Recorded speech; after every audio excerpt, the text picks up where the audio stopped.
Ini saya hari ini kuliahnya online karena saya ada acara jam 10 ya di komplek kami ya. Jadi mohon maaf, saya harus isi dengan online. Bahannya kemarin sudah saya kirim karena bahannya juga tidak terlalu berat ya. Artinya bisa dibaca dari PPT yang saya kirim. Mungkin maka malah bisa ditambah-tambah lagi dengan bacaan yang lain dari internet, dari googling dan sebagainya untuk memperkaya isinya ya. Intinya seperti itu. Jadi saya akan share bahan hari ini. Kemudian jangan lupa juga saya udah isi BAP nanti mohon bisa diisi absensinya ya di mobile.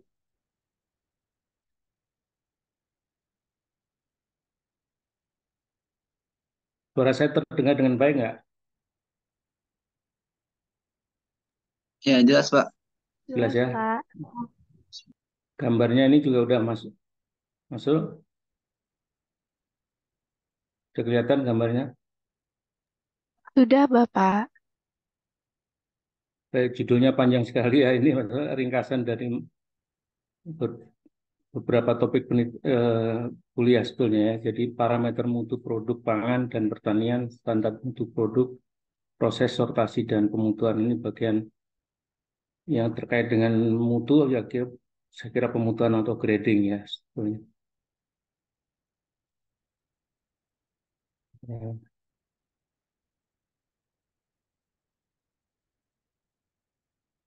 Baik, sebelum dimulai, ini ada kata sortasi dan pemutuan ini biasanya di dalam praktek di lapangnya dilakukan secara bersamaan. Apa yang membedakan dua sortasi dan pemutuan ini? Ada yang bisa menjelaskan?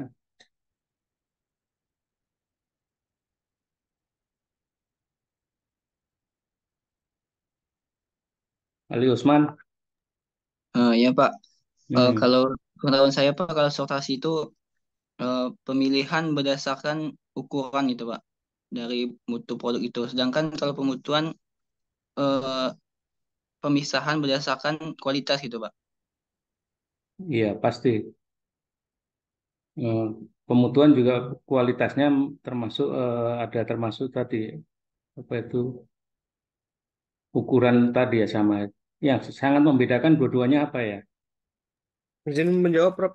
Iya, silakan Novianda. Ya, kalau sortasi itu dia pemisahan terkait bahan yang bisa diolah atau tidak. Tapi kalau Hmm. untuk pemutuan atau grading itu dia pemisahan bahan itu berdasarkan kelas-kelas mutu, Prof. Yang pemutuan oke, yang sortasi ya terlalu sempit definisi Ovianda itu. Sortasi itu luas sekali ya.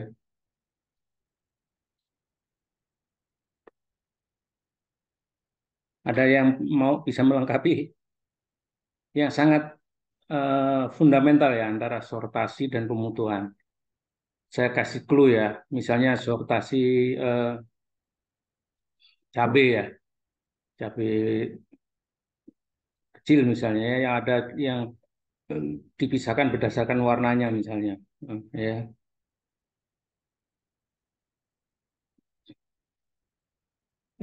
Ada yang dipisahkan berdasarkan warna yang masih hijau dan yang sudah merah. Belum belum tentu itu menentukan apa itu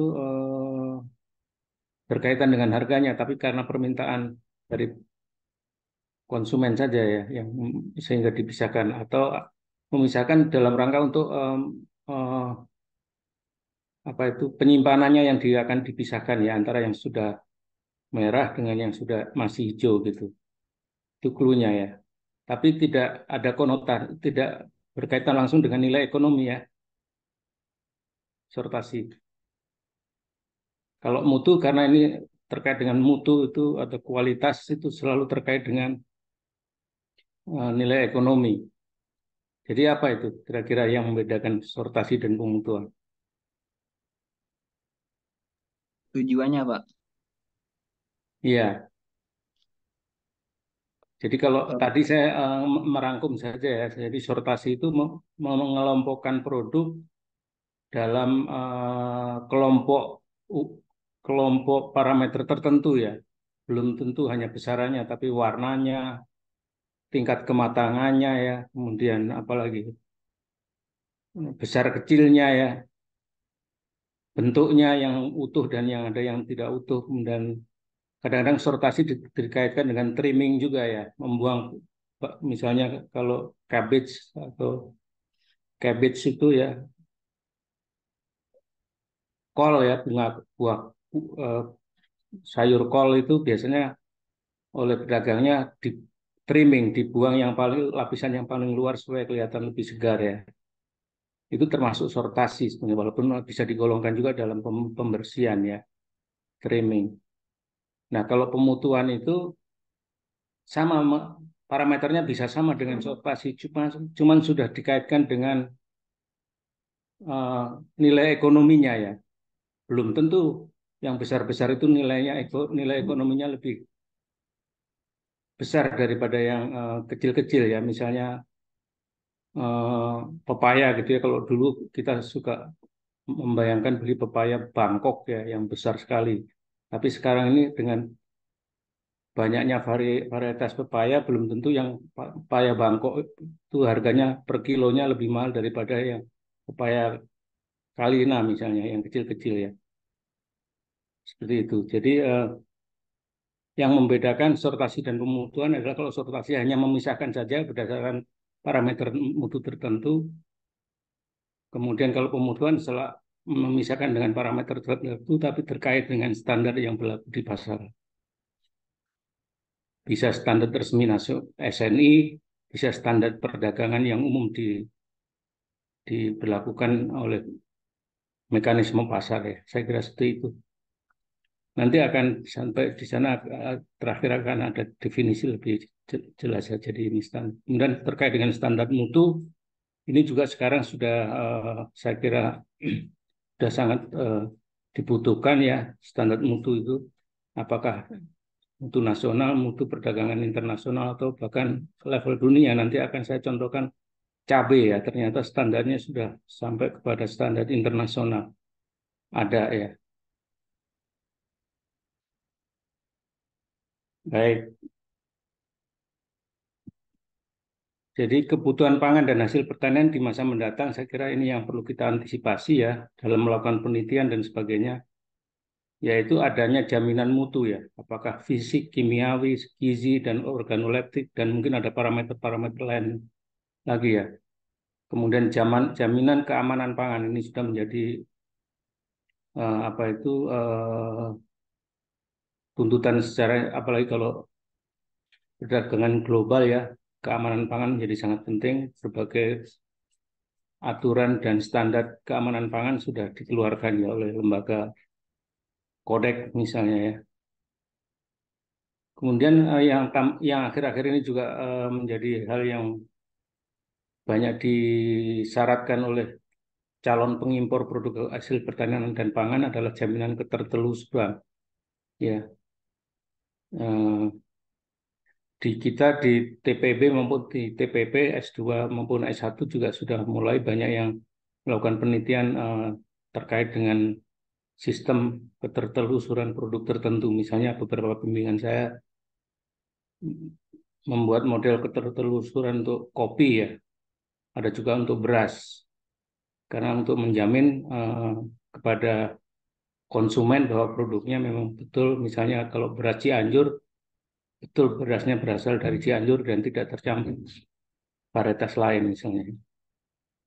Kemarin terakhir dari TPP ada yang melakukan penelitian untuk kopi kopi Arabica yang ada di Jawa Barat ya, dibuat sistem ketertelusurannya. Karena itu menjadi syarat, bahkan kalau produk-produk tertentu seperti kopi itu menjadi hal yang sangat menjadi kewajiban untuk menjamin keasliannya ya dari kopi yang diekspor ke luar negeri misalnya. Sama-sama Arabica kalau dari Aceh dan dari Jawa Barat atau dari Papua punya ciri khas tertentu dan itu harus dijamin keamanan keasliannya misalnya ya. Itu sistemnya seperti itu dan sangat menarik kalau ada yang mau penelitian nanti bisa membaca apa itu baru keluar di JTEP ya, punyanya mahasiswa TPP bimbingan saya dan Pak Kudang gitu, ketertelusuran. Baik, kemudian tantangan ke depan ya, ini saya tuliskan tantangan inovasi produk baru dalam tanda petik ya. Produknya bisa-bisa produk lama, cuman dengan kualitas yang baru sesuai dengan permintaan konsumen. Misalnya sama-sama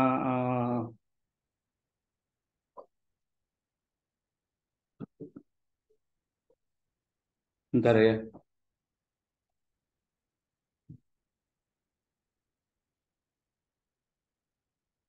Produk baru ini bisa bisa juga tadi adanya jaminan ketertelusuran, misalnya beras yang asli ya, beras rojo lele gitu ya, kan banyak di blend sama eh, eh, penjual ya.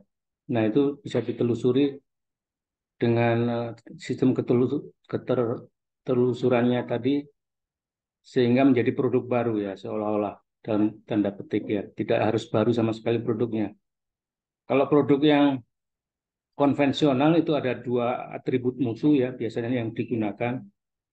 Dua mutu tradisional ini mungkin konvensional yang biasa kita kenal ya, bukan tradisional seperti sifatnya kedaerahan tapi konvensional. Misalnya atribut mutu terkait dengan yang banyak digunakan adalah kekerasan, warna, kemanisan, total soluble solid, dan keasaman atau total asamnya. Ini contoh saja, ini mungkin ada para atribut mutu yang lain. Dan ada atribut gizi ya. Ini terkait dengan pangan fungsional misalnya ya. Perlu uji berbagai faktor mutu gizi. Misalnya yang banyak untuk sayuran dan buah-buahan, misalnya faktor utama adalah total antioksidan capacity atau TAC, ini banyak dipakai dalam atribut mutu gizi ya. Kandungan fenol dan antosianin sebagai atribut gizi ya. Misalnya TAC ini salah duanya adalah fenol dan antosianin misalnya untuk produk tertentu ya. Ini sebagai atribut gizi.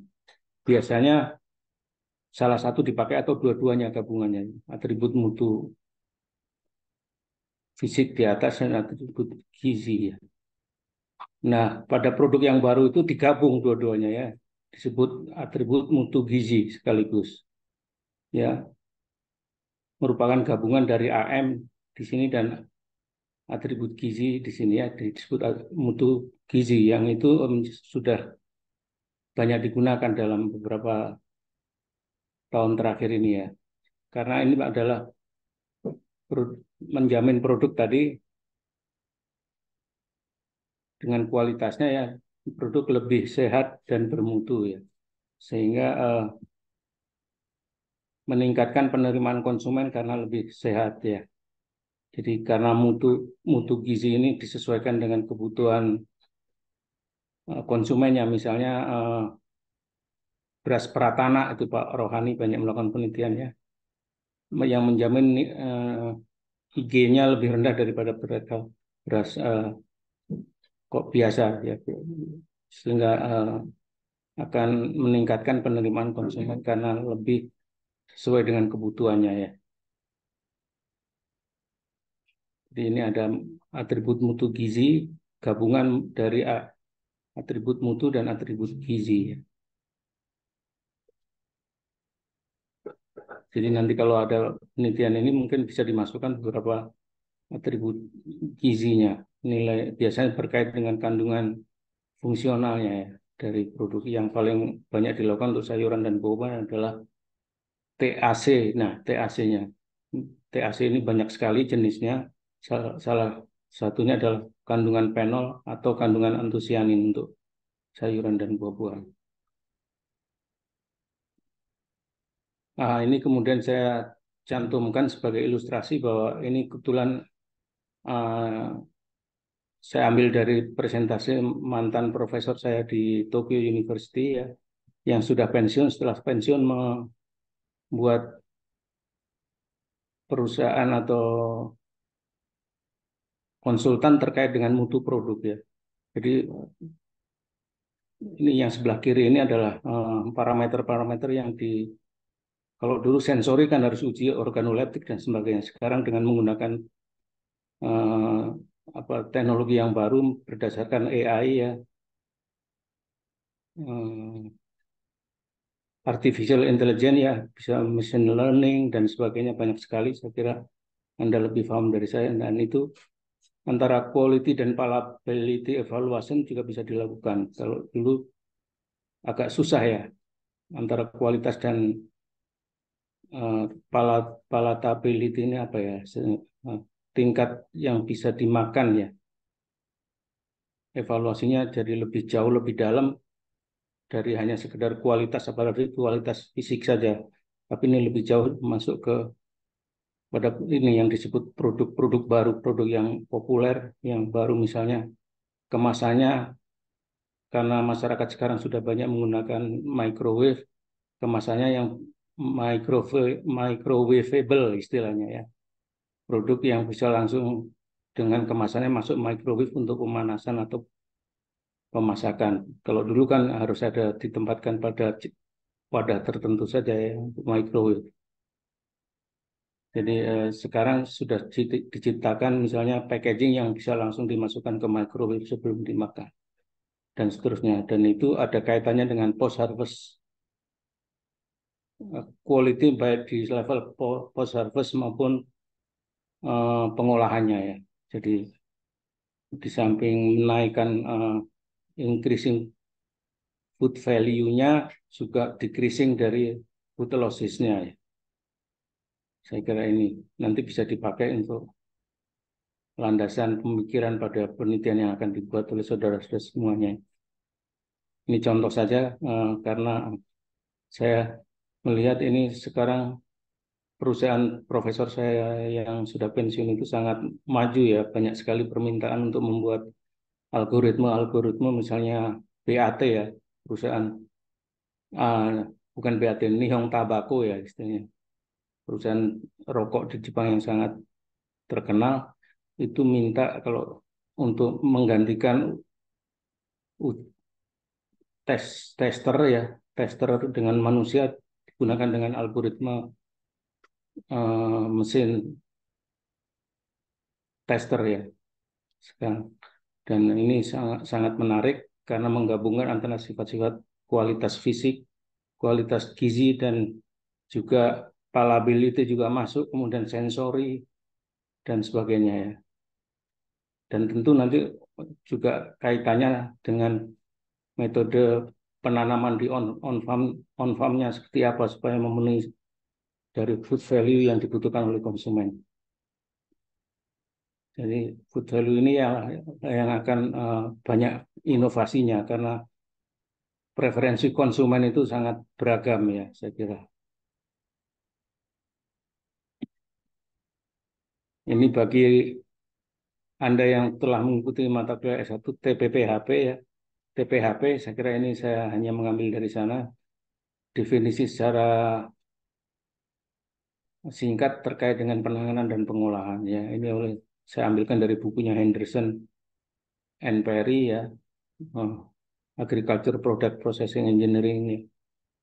Jadi menangani dan yaitu definisinya menangani, handling dan memanipulasi suatu produk dengan perlakuan tertentu sehingga diperoleh mutu dan nilai tambah. Ada nilai tambahnya, mutunya ada ya yang lebih tinggi dibandingkan dengan mutu dan nilai dari bahan asalnya. Jadi ada nilai tambah terkait dengan mutu produk yang diperbaiki ya. Saya kira itu. Jadi ini ada kata-kata menangani dan memanipulasi. Maksudnya tidak perlu harus semuanya dalam proses penanganan. Misalnya packagingnya saja ya. Sama-sama produk singkong tapi packagingnya berbeda, antara misalnya keripik singkong yang di packing dengan bagus akan memperoleh nilai tambah yang lebih tinggi dibandingkan dengan tanpa packaging misalnya, hanya padahal produknya sama ya. Misalnya pernah sangat booming ya keripik singkong dengan tingkat kepedasan tertentu misalnya ya. Itu juga memberikan manipulasi saja, menambahkan atribut mutu yang lebih menjadi preferensi dari calon konsumennya ya. Saya kira itu sangat menarik. Jadi ini berkembang sangat pesat saat ini. Oleh sebab itu teman-teman dari ilmu dan teknologi pangan yang lebih banyak melakukan proses pengolahan banyak sekali ingin kerjasama dengan kita ya dari teknik pertanian dan biosistem karena kita lebih ke handlingnya ya. Saya kira seperti itu. Nah, kualitas atau mutu definisinya yaitu merupakan hasil penjumlahan beberapa atribut atau karakteristik tadi yang kita tanyakan di awal tadi. Karakteristik produk yang menentukan daya terima oleh pasar dan konsumen. Jadi termasuk daya terima ini adalah nilai jualnya ya. Jadi atribut atau kualitas atau mutu itu paling tidak ada 5 komponen yang harus diperhatikan yaitu penampilan, kualitas visual, terlihat yang bisa dilihat oleh mata dan hanya pada permukaannya. Ya. Kalau penampilan saya kira teknologi untuk mendeteksi atau mengukurnya sudah banyak, baik itu menggunakan algoritma ya, Fuzzy misalnya ya, algoritma ANN misalnya ANN neural network ya. Kemudian yang kedua adalah tekstur. Ini juga masih atribut fisik ya, dirasakan oleh tangan ketika dipegang, oleh mulut ketika dimakan. Saya kira nanti akan ada definisi lebih detail mengenai tekstur dan sebagainya. Kemudian flavor merupakan perpaduan dari rasa dan aroma. Ini lebih rumit lagi, tapi dengan algoritma-algoritma yang sekarang berkembang di dunia, saya kira bisa digunakan pengganti tester oleh manusia secara manual ya, organoleptik dengan mesin atau dengan bantuan komputer ya. Kemudian yang keempat adalah kandungan gizi. Tadi ada mutu gizi ya. Apakah kemanisannya, apakah jumlah karbohidratnya, lemak dan sebagainya. Saya kira tadi ada TAC ya, penol yang terkait dengan flavor dan aroma ya. Aroma dan rasa itu biasanya dengan TAC hubungannya ya. Yang kemudian yang terakhir adalah keamanan ya. Bebas mikroba, ulat, sisa pestisida dan banyak lagi ya. Residu-residu bahan kimia yang digunakan saat di proses on farm-nya maupun penyimpanannya. Ya, ada 5 atribut mutu atau kualitas yang bisa digunakan. Penampilan, tekstur, flavor, kandungan gizi, dan keamanan. Saya kira ini adalah bidang yang sangat terkait dengan teknik pertanian dan biosistem. Anda bisa explore nanti mau ambil satu topik mengenai tekstur, kira-kira ya. Misalnya palatability-nya terkait dengan tekstur apa gitu ya. Bisa dibuat algoritma untuk menentukan tekstur pengganti dari lidah manusia yang akan lidah konsumen yang biasa memakan produk tersebut secara masinal ya dengan mesin. Bisa menggunakan artificial neural network dan sebagainya ya. Banyak sekali sekarang berkembang di Indonesia dan di kita TPB juga sudah ada laboratoriumnya tersendiri, ada di tempatnya Pak Kudang ya. Saya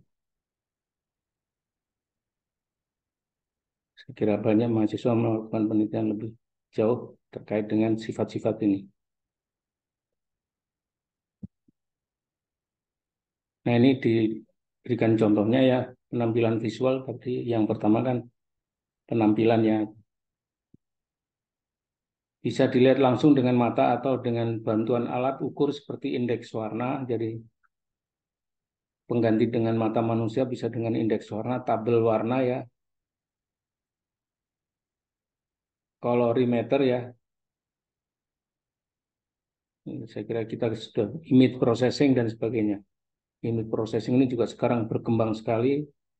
Ada yang menggunakan NIR, ada yang menggunakan kamera biasa ya. Kemudian ada yang menggunakan machine learning dan sebagainya. Sekarang lagi banyak penelitian yang terkait dengan image processing ini penggunaannya. Ya, untuk menggantikan secara manual dengan mata dan dengan mata manusia untuk melihat visualnya, ya, penampilan visualnya.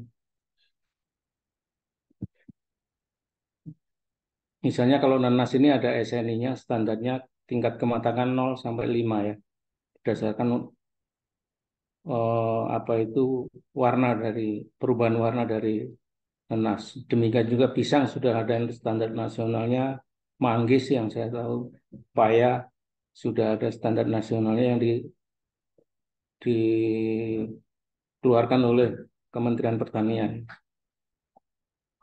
dan BSN, Badan Standarisasi Nasional, dalam bentuk SNI saya kira.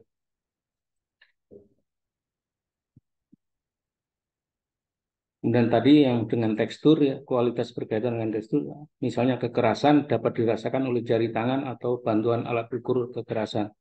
Seperti ini ya, teks alat ukur kekerasan yang kita punya, tapi ini bisa dimodifikasi ya dengan alat software sensor-sensor yang baru. Saya kira Pak Slamet Widodo banyak sekali menggunakan sensor-sensor baru ya, yang dirakit untuk menentukan kualitas produk apakah secara fisik maupun secara kimiawi ya, kandungan gizinya.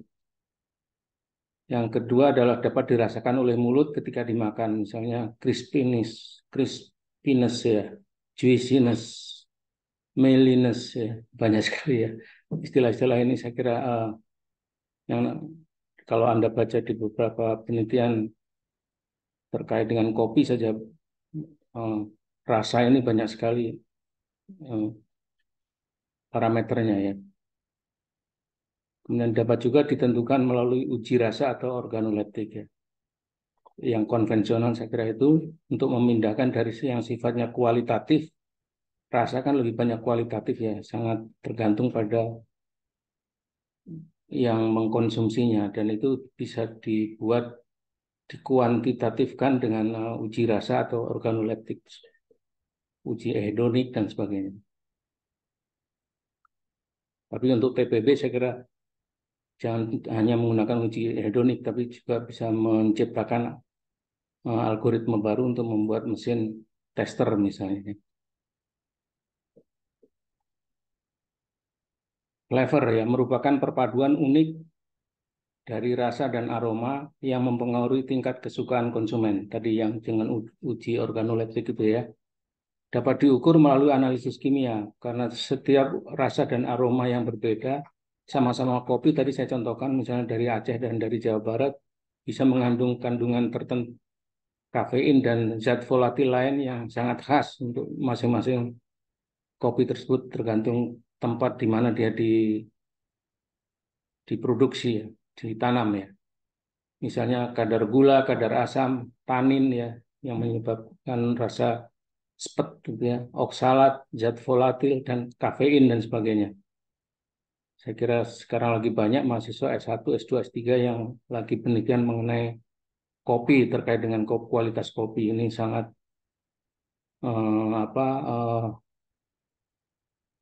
sangat menarik ya dengan majunya teknologi informasi ya saya kira komputerisasi dan sebagainya ya atau melalui uji organoleptik. Jadi analisisnya bisa melalui analisis kimia yang konvensional atau yang non destruktif bisa menggantikan ini misalnya dengan NIR, dengan fluoresen dan sebagainya.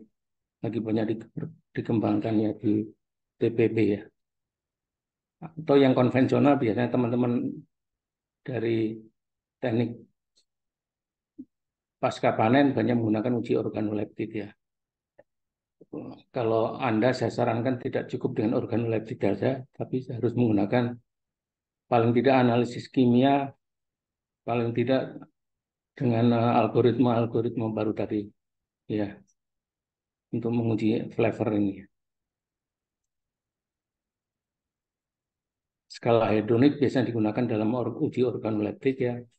Intinya adalah scoring ya, memberikan skor dari 0 sampai 9 misalnya, atau diseling-seling ya. Diambil sangat suka, agak suka, netral, dan seterusnya ya. Jadi ada yang sampai 9, ada yang sampai 7, ada yang hanya 5 gitu ya skalanya. Tergantung kebutuhan penelitiannya ya. Nah, ini kualitas yang berkaitan dengan gizi dapat diketahui melalui analisis kimia yang konvensional ya. Kimia ini berarti destruktif ya. Misalnya kandungan vitamin, karbohidrat, protein, mineral, dan lemak ini secara destruktif atau secara non-destruktif dengan NIR, fluoresen, ultrasonik, dan sebagainya ya. Sekarang lagi banyak sekali yang penelitian di kita ya yang non-destruktif. Tapi kan masih perlu untuk validasi modelnya dari non-destruktif ini harus dengan pengukuran secara destruktif ya, kandungan vitamin untuk validasi dan sebagainya. Dan yang catatan yang kedua terkait dengan gizi ini, masyarakat semakin menyadari akan kandungan gizi dan khasiatnya karena banyak diulas oleh berbagai mass media dalam hubungannya dengan kesehatan. Jadi ini harus mulai beranjak dari hanya mengukur tingkat gizinya, tapi sudah mengarah pada fungsionalnya, fungsinya ya, disebut fungsional food ya. Para fungsinya berarti harus melihat juga kandungan kimia terkait dengan apa tuh nilai kaitannya dengan kesehatan ya, kebutuhan kesehatan konsumennya. Saya kira lebih menarik lagi nih sebenarnya. Kemudian yang terakhir adalah kualitas yang berkaitan dengan keamanan pangan. Ya. Yang pertama adalah kandungan zat anti gizi, misalnya asam sianida, oksalat yang ini berupa bersifat racun ya, yang berbahaya. Asam sianida ini banyak di singkong ya, dan beberapa komoditas lain. Kemudian asam oksalat ini banyak di buah, kesemek misalnya ya. Dan kesemek di Indonesia kenapa nggak berkembang? Karena orang budidayanya, orang pemuliaannya tidak mau memperbaiki dari kesemek yang masih tumbuh liar itu. Kalau di Jepang kesemek ini sangat populer ya, dan nggak ada rasa sepatnya sama sekali, manis sekali ya, karena sudah dilakukan rekayasa genetika dalam proses budidayanya ya, menghasilkan kesemek yang sangat bagus. Kemudian adanya racun yang mungkin terbentuk, misalnya aflatoksin ya, aflatoksin yang terbentuk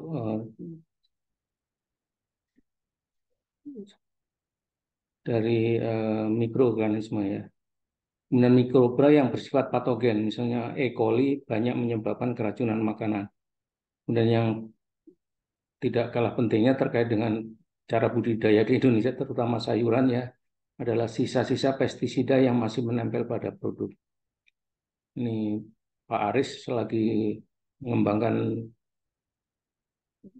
bubble teknologi dan mikrobubble dan plasma ya untuk pencucian dan pembersihan residu pestisida pada beberapa buah-buahan. Saya kira itu juga sangat menarik. Dengan ozon ya juga ada untuk melihat mengurangi kandungan atau residu pestisida dari kita, karena di Indonesia kebanyakan petani sayur nggak mau ngambil resiko tanpa menggunakan pestisida. Jadi mereka banyak sekali sebelum dipanen, beberapa minggu sebelum dipanen sayurannya dikasih pestisida supaya kelihatan mulus, bagus ya.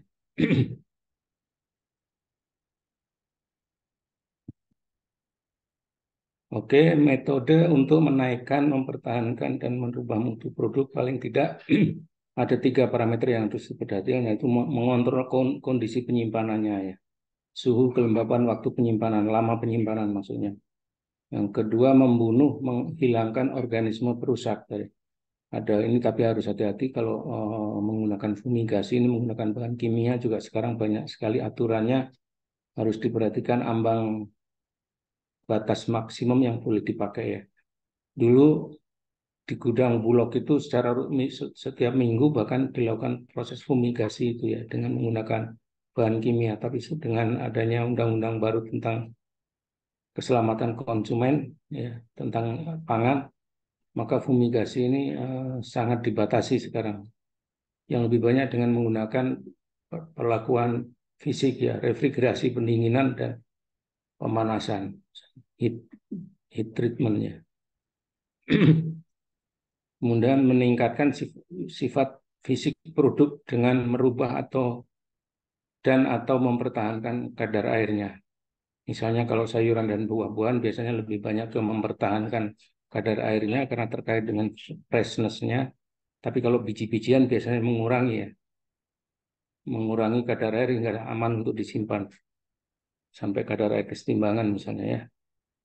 Mengambil benda asing dan benda tidak sejenis dan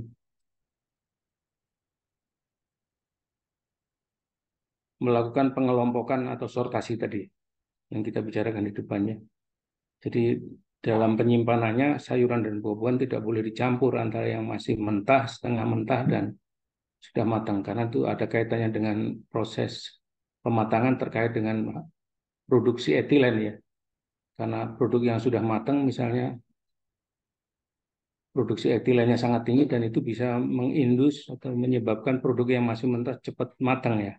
Padahal keinginannya yang masih hijau, tadi cabai hijau itu bisa ditahan lebih lama karena ada konsumen yang untuk misalnya restoran yang menyajikan menu khasnya dengan sambal hijau misalnya ya. Itu yang cabai hijaunya bisa lebih mahal daripada yang cabai merah ya kalau demikian karena konsumennya sangat spesifik. Itu sangat menarik, makanya tadi nanti kalau ada yang penelitian terkait dengan mutu itu harus didalami tentang preferensi konsumen, calon konsumennya ya. Apakah dia menginginkan cabai yang masih hijau atau campuran hijau dan merah dan juga cabai merah gitu. Bukan hanya terkait dengan kondisi dalam penyimpanan tapi juga terkait dengan preferensi konsumennya seperti apa.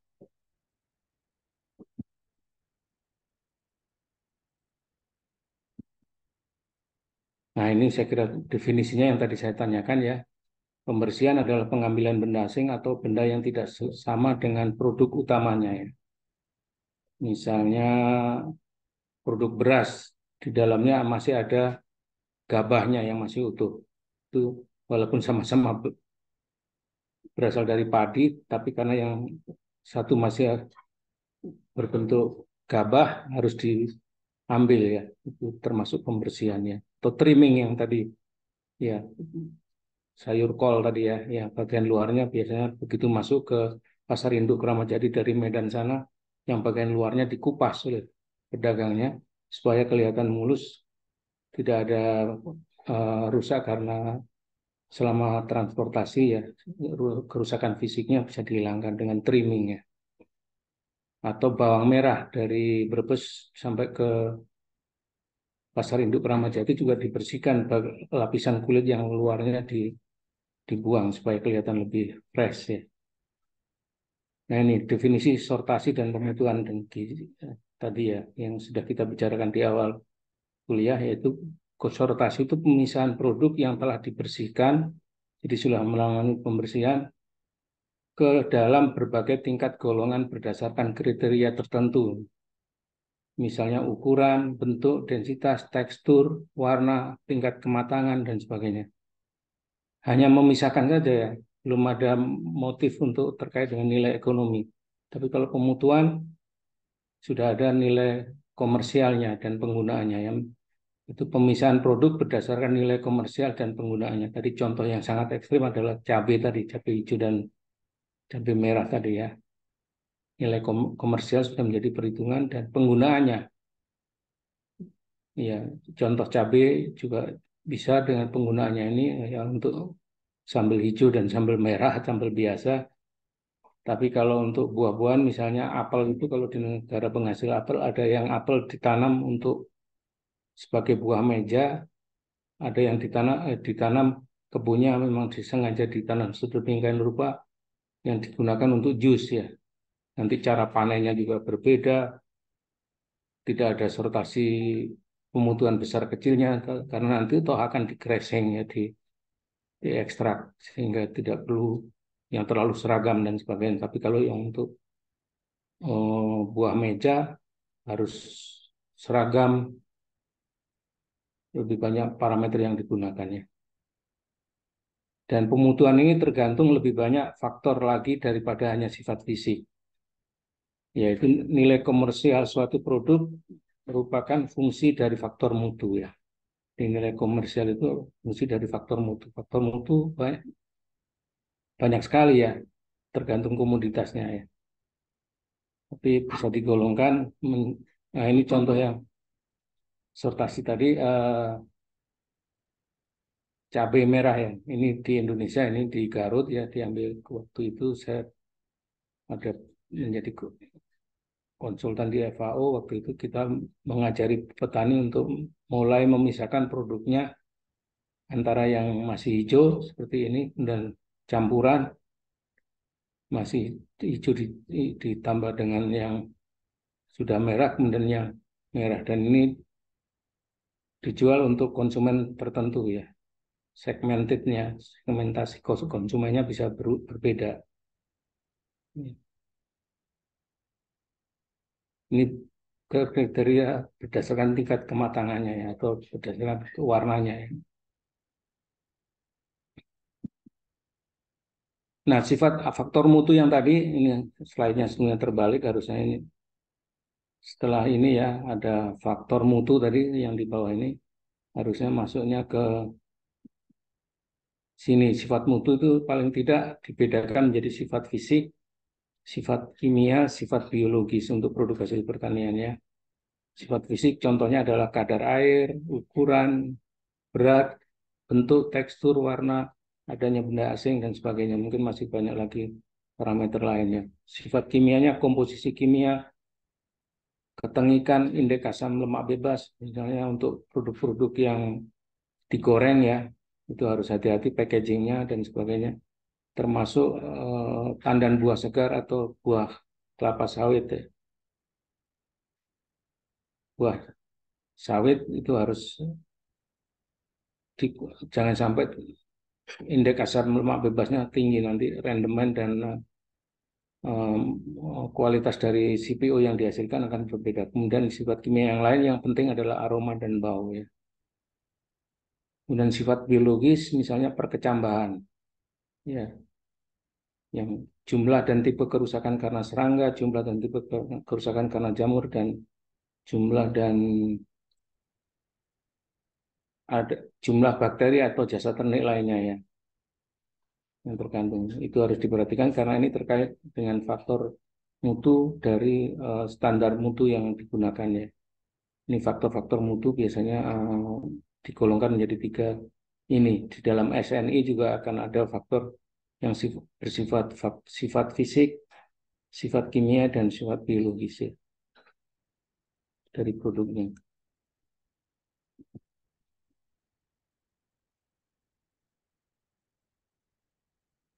Nah, ini saya ambilkan dari beberapa literatur terkait dengan pemutuan atau grading ya.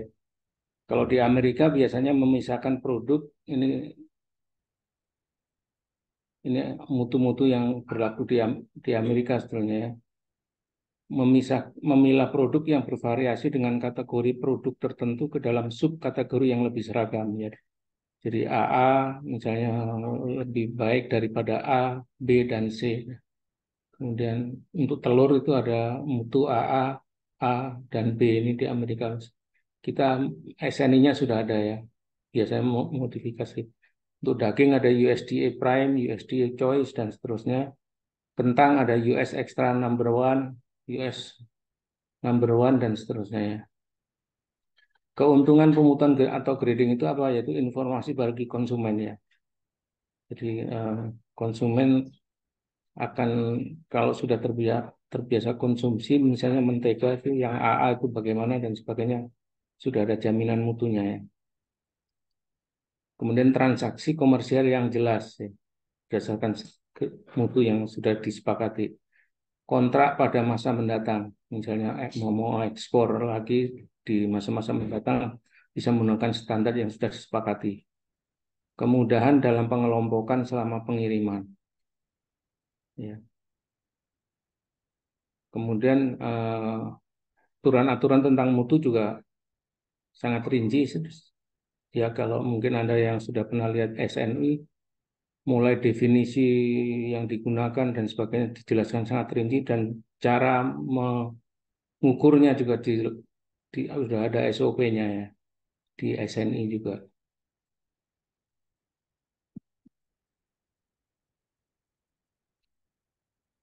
Ini grading atau persyaratan dan standar kriteria. Ada beberapa hal yang perlu dilakukan kalau kita akan membuat grading suatu atau standar mutu dari suatu produk tertentu.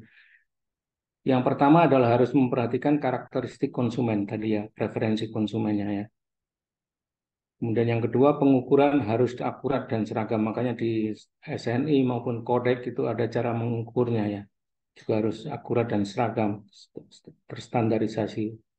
Menggunakan kriteria yang bermakna jelas dan tegas. Jangan sampai ada antara satu mutu dan tingkat mutu berikutnya ada yang abu-abu misalnya. Jadi harus kalau bisa jelas dan tegas.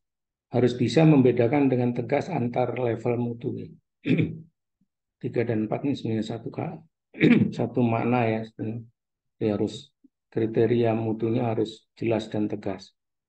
Kemudian grading tidak menimbulkan tambahan biaya yang terlalu besar ya. Biaya harus masuk akal karena semua biaya untuk grading ini akan ditimpakan kepada konsumen akhirnya ya. Kalau pedagangnya sih nggak pernah akan rugi. Konsumennya yang rugi karena biaya membuat grading juga dibebankan kepada harga jual dari produknya biasanya. Makanya harus membuat standar mutu itu tidak menambah biaya yang terlalu besar supaya produknya lebih kompetitif di lapang. Nah ini saya kira ini juga saya ambilkan dari beberapa literatur. Penggolongan tingkat keseragaman hasil melalui pemisahan berdasarkan parameter tertentu seperti beda berat, beda bentuk, beda sifat permukaan, beda warna, dan beda tingkat kematangan. Ini untuk grading ya. Kegiatan grading biasanya dilakukan berdasarkan standar mutu yang ditetapkan, baik untuk pasar dalam negeri maupun pasar ekspor ya, pasar luar negeri. Misalnya mutu dan kualitas cabai ditentukan oleh berbagai parameter, diantaranya adalah parameter tingkat ketuaan dan kematangan, indeks warna, serta tingkat kepedasan atau rasa. Jadi dicontohkan fotonya ini ada indeks warna berdasarkan ini dilakukan di kodek ya. Saya kira ini ada bahasa Arabnya ini ya di bawah. Ini untuk berbagai tingkat kematangan berbagai varietas karena cabai ini varietasnya banyak sekali ya. Sehingga sudah ada standar mutunya ya. Katalog varietas cabai berdasarkan tingkat kepedasannya. Anda bisa searching nanti ya di kalau ada yang penelitian mengenai itu ya. Kandungan capsaicin-nya berapa gitu ya supaya tahu tingkat kepedasan dari masing-masing produk. Nah ini SNI-nya kalau yang tadi adalah dikeluarkan oleh Kodek ya untuk yang berlaku secara internasional. Kemudian yang ini adalah SNI tentang cabai merah segar. Ada sifatnya, karakteristiknya apa? Ya. Karakteristik umumnya adalah keseragaman mutu, keseragaman bentuk, keseragaman ukuran. Ini satuannya dalam persen, ada mutu 1, mutu 2, dan mutu 3, dan seterusnya ya. Cabai merah besar biasanya panjang buah, garis tengah pangkal, tingkat kerusakan buah, dan seterusnya. Cabai merah keriting ya, panjang buah, dan sebagainya. Ini nanti di SNI-nya ada cara mengukurnya juga di standarisasi ya, cara mengukurnya. Saya nggak kutip cara mengukurnya, ini hanya contoh saja bahwa SNI juga sudah ada untuk beberapa, tapi belum semua produk hasil pertanian sudah ada SNI-nya ya. Hanya produk-produk yang sangat banyak digunakan di pasar itu yang sudah dibuat SNI-nya. Ini standar internasional untuk cabai juga ada, Codex Standard for Chili Peppers ya. Kode kode ini diterbitkan Codex Standar Codex nomor 307-2011. Mulai tahun 2011 ini kayaknya ya dibuat. Ini standar yang lain,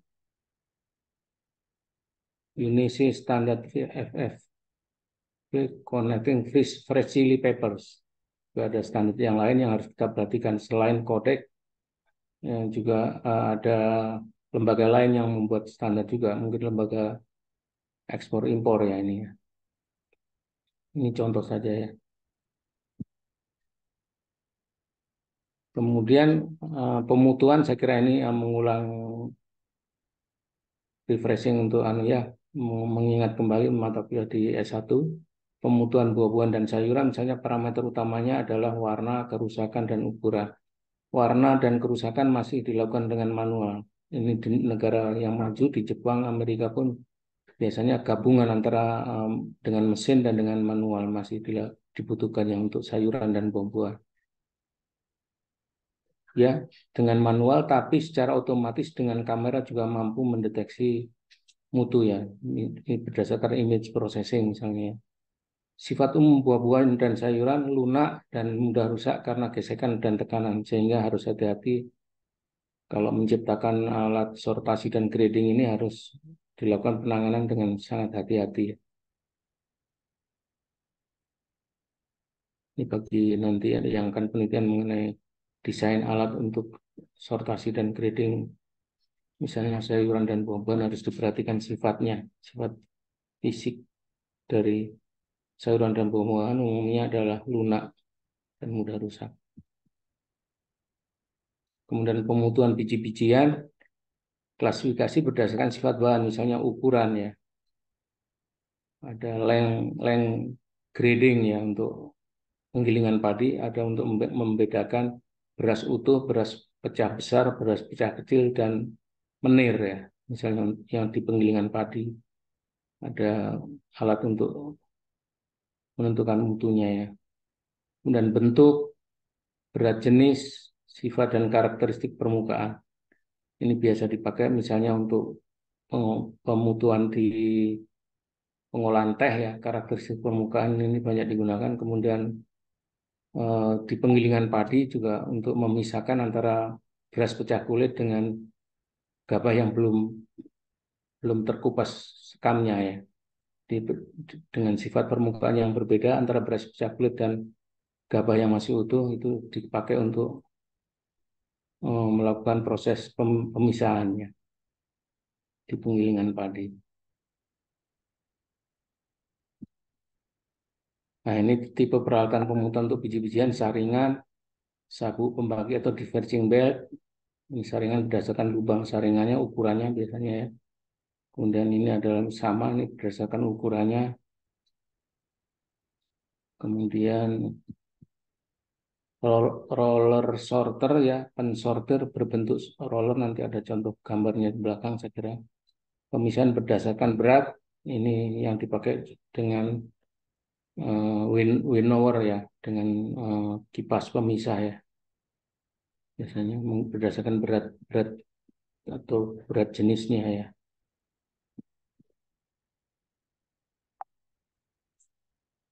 Ini yang roller sorter tadi ya.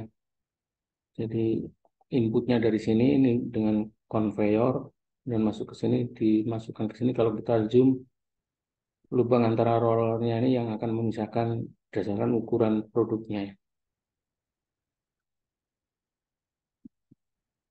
Nah ini saringan untuk biji-bijian. Saya kira pre-cleaner untuk penggilingan padi juga menggunakan ayakan yang bertingkat seperti ini. Makin ke bawah lubangnya makin sempit ya. Mesnya makin besar. Kalau mesnya kecil artinya lubangnya menjadi besar ya.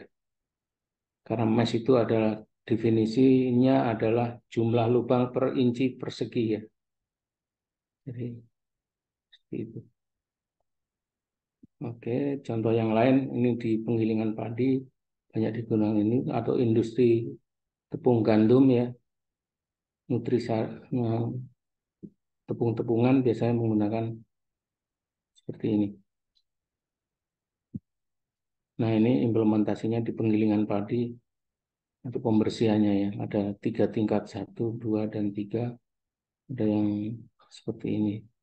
Tergantung komoditi apa yang harus dipisahkan.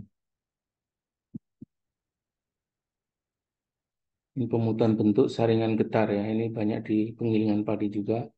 Ini berupa ayakan yang digetarkan sehingga akan mempercepat dan meningkatkan kapasitas kinerjanya ya. Nah ini yang berdasarkan berat jenis dengan udara.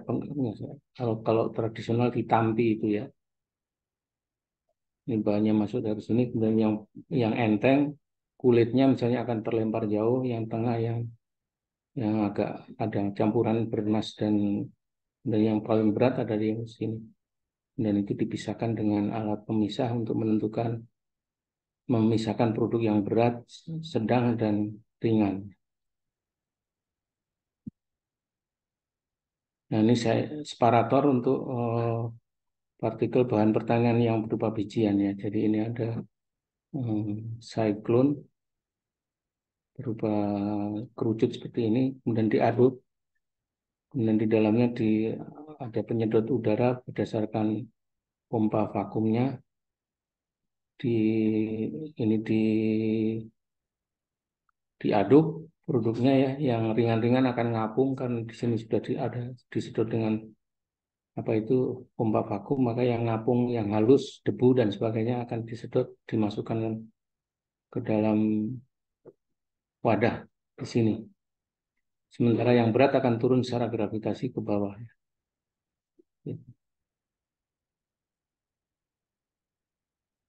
Oke, ini alat untuk fluida sama dengan ini kerjanya, cuman ini untuk fluida misalnya untuk memisahkan CPO yang murni dengan air dan kotorannya.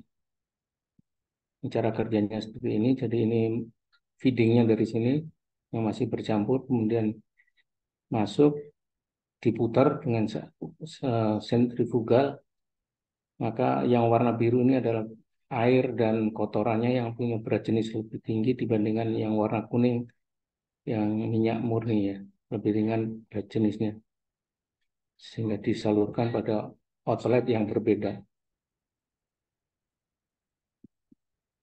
Nah ini jenis alat pemutuan biji-bijian, saya kira ini kita di lab TPPHP juga punya ya untuk praktikum saya kira di Lui Kopo.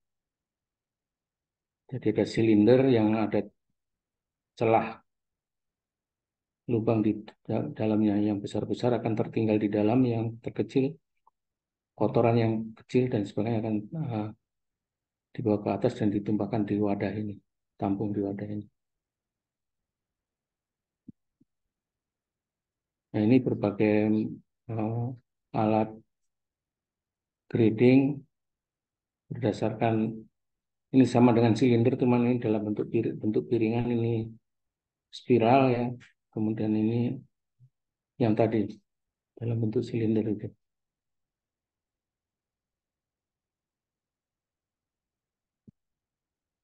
Ini berdasarkan sifat permukaan ini di perusahaan pemisahan teh yang utuh ya, yang bahannya yang baik, dan teh yang berasal dari tulang daun akan dipisahkan berdasarkan sifat permukaannya, yang kasar itu akan diambil untuk dipisahkannya.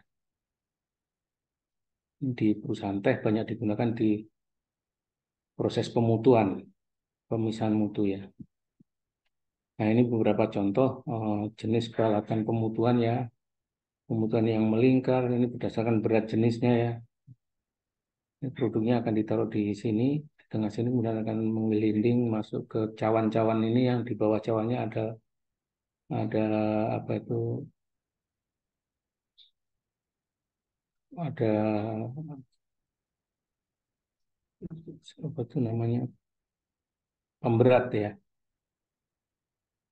Ini bentuk yang lain, kira ini udah dalam bentuk ini bentuk yang lain ya. Ini berdasarkan berat semuanya ya. Ini pemanfaatan mesin pemutuan berdasarkan warna dengan image processing ya. Kalau ini berdasarkan ukurannya, lubang pengeluarannya di sini ada. Ini alat pemutuan untuk paprika, alat pemutuan untuk mentimun ya. Ini berdasarkan bentuknya mentimun ya. Dan ini untuk tomat, banyak sekali implementasinya sudah di lapangan ya.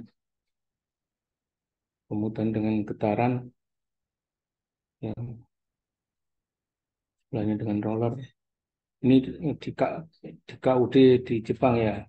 Waktu saya sekolah di sana tahun 90-an itu mereka sudah menggunakan ini di KUD, Koperasi Pertanian ya, Agricultural Cooperation, Koop namanya ya, di sana sudah menggunakan ini di tahun 90-an ya, untuk membantu proses pemilahan produk atau pemutuan. Baik, biasanya sortasi dan pemutuan dijadikan satu proses di implementasi di lapangan. Ini juga pemutuhan telur, saya kira telur ini agak sensitif ya. Ini berdasarkan berat dan keutuhannya. Kemudian ini NIR, saya kira nanti ada yang akan melakukan penelitian NIR, saya kira dengan diberikan sinar inframerah akan ada yang diserap, dipantulkan dan diteruskan. Itu yang dianalisis untuk menentukan kandungan kimianya secara non-destruktif. Misalnya ini untuk near image processing pada waktu proses baking ya, pemanggangan crackers ya, untuk melihat distribusi suhunya untuk pemanggangan. Kemudian ini gelombang ultrasonik, alat ukur untuk berdasarkan gelombang ultrasonik, saya kira mirip-mirip. Jadi ini di lab kita ada di TPPHP ya, ada transducer dan yang menyalurkan getaran, kemudian receiver ya. Saya kira ada gambar yang lebih detail. Jadi ini ada transducernya, ada receivernya, seperti ini ada diberikan getaran, kemudian getarannya akan dirambatkan melalui bahannya untuk diterima dari receivernya.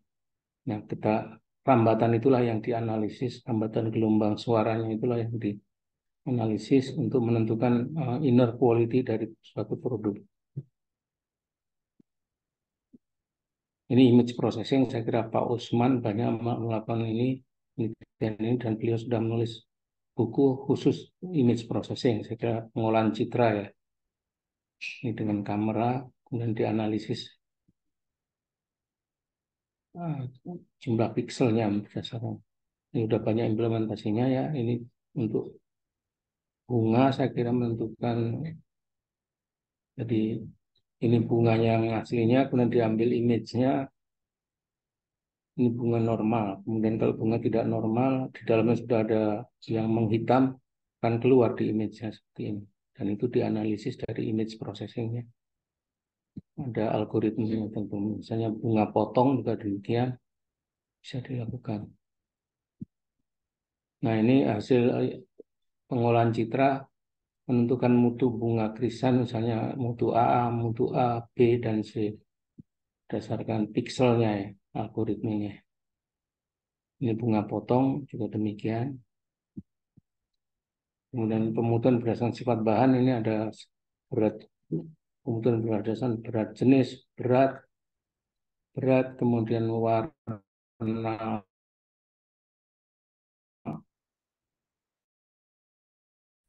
warna dan bentuk. Saya kira ini di negara yang sudah maju sudah biasa digunakan untuk membantu proses pemutuan hasil pertanian, biasanya untuk buah-buahan ya. Nah, ini masih dalam taraf penelitian robotik. Saya kira di kita juga ada ya. Kalau ada yang tertarik dengan robotik, saya kira Pak Made Subrate yang banyak melakukan proses penelitian ini ya. Untuk menggantikan tangan dan mata manusia dengan lengan robotik ya. Untuk memanen buah-buahan yang sudah siap panen dan belum. Ini tangan robotik juga untuk pemutuan.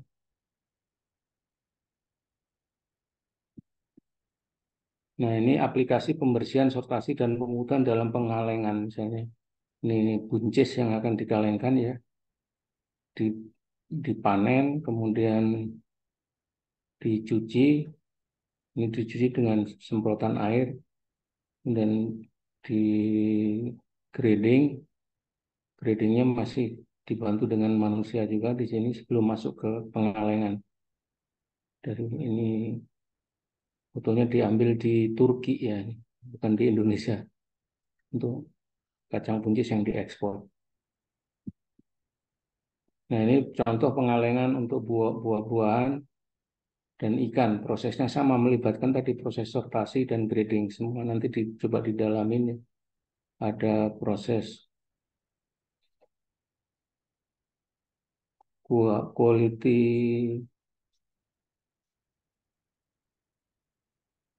dan pengulitan, pengecilan ukuran, dan kemudian coring. Jadi ada proses pembersihan dan sortasi dan gradingnya, dua-duanya mirip ya, pengalengan ikan dan buah-buahan. Kemudian kalau di penggilingan padi yang besar yang disebut RPC, Rice Processing Complex, alatnya banyak sekali ya, deretannya, urutannya. Jadi ini inletnya dari sini terus sampai sini, sampai mesin mesin untuk packaging dan penentuan mutu ya, quality inspeksi alatnya. Dan yang saya berikan kotak-kotak merah ini adalah yang terkait dengan sortasi dan pemutuan ya, dan pembersihan, sortasi dan pemutuan ini. Jadi banyak sekali ya untuk menghasilkan dari gabah, menghasilkan beras yang quality premium, dibutuhkan alat yang sangat spesifik ya.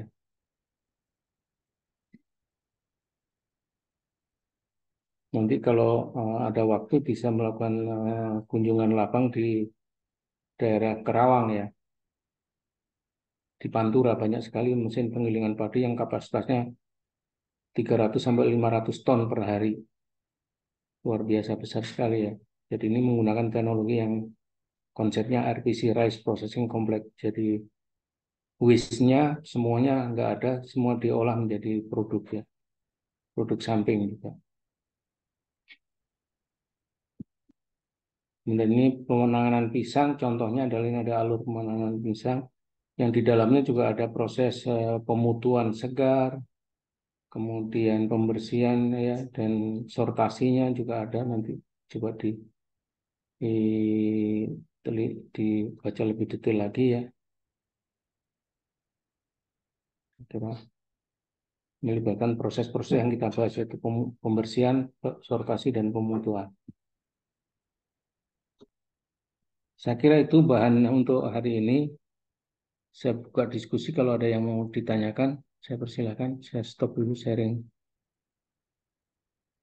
Jadi nanti lebih detail bisa dibaca di bahan yang sudah saya berikan ya. Tapi kalau kurang bisa baca. Saya ambilkan sebagian besar bahannya ini dari Henderson dan Perry ya, dan beberapa saya ambil dari internet ya. Saya googling. Nanti kalau ada yang kurang bisa ditambahkan untuk melengkapi penjelasan yang saya berikan di bahan kuliah hari ini. Ada pertanyaan mungkin? Masih ada waktu. Ini semua sudah diberikan di S1-nya saya kira ya. Kalau Anda dari Fakultas Pertanian atau Teknologi Pertanian, saya yakin ada mata kuliah di S1 yang membahas hal yang saya sampaikan barusan. Ya, ini saya berikan hanya untuk dasar-dasar membuka wawasan untuk topik penelitian apa kira-kira yang bisa diambil dari proses penanganan dan pengolahan hasil pertanian untuk TPB ini. Ada yang mau ditanyakan? Saya silakan.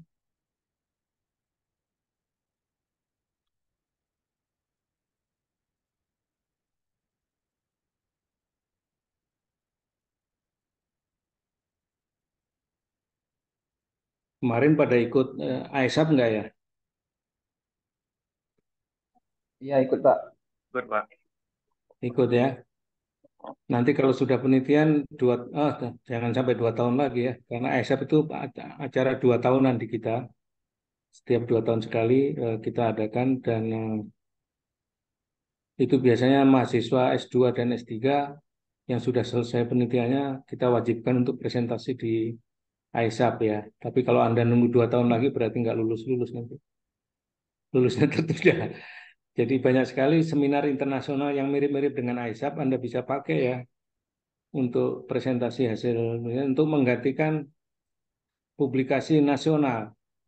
Jadi proceeding yang diterbitkan yang ada skopusnya ya, yang IOP atau apa satu lagi itu nanti bisa diklaim sebagai syarat kelulusan Anda untuk publikasi nasional, setara dengan publikasi nasional. Untuk S2 kan syaratnya hanya itu ya, publikasinya ya, nasional ya. Jadi bisa bisa dipakai untuk syarat kelulusan kalau proceedingnya terindeks Scopus ya. Yang ISAP kemarin terindeks Scopus sebetulnya. Dan saya senang sekali karena mahasiswa S1 saya juga ada yang presentasi kemarin ya. Dan bahkan menjadi best presenter kemarin di salah satu sesi anak S1 ya. Jadi jangan dilewatkan kalau ada tawaran, terutama yang sudah selesai penelitian, bisa segera itu supaya bisa mengklaim itu syarat kelulusannya itu yang penting ya. Tidak harus menunggu publikasinya terbit dan sebagainya. Kalau sudah dipresentasikan, saya kira bisa dipakai. Oke, nggak ada pertanyaan?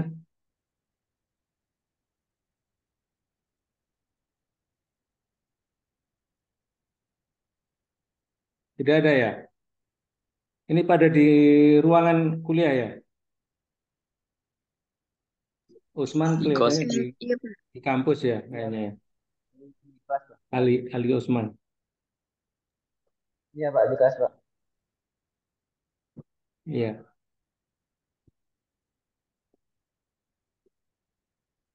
Oke, kalau nggak ada mungkin bisa saya tutup kuliah hari ini. Ya, nanti kalau ada yang perlu ditanyakan bisa minggu depan. Moga-moga saya minggu depan bisa ngisi secara offline ya. Saya kira seperti itu. Terima kasih. Mohon dibaca ulang ya slide yang saya kirimkan. Dan kalau ada informasi yang kurang bisa ditambah melalui googling dan sebagainya. Banyak sekali sekarang. Sangat mudah ya untuk bisa mengetahui lebih detail. Baik, terima kasih. Assalamualaikum warahmatullahi wabarakatuh. Selamat pagi semuanya. Jaga kesehatan.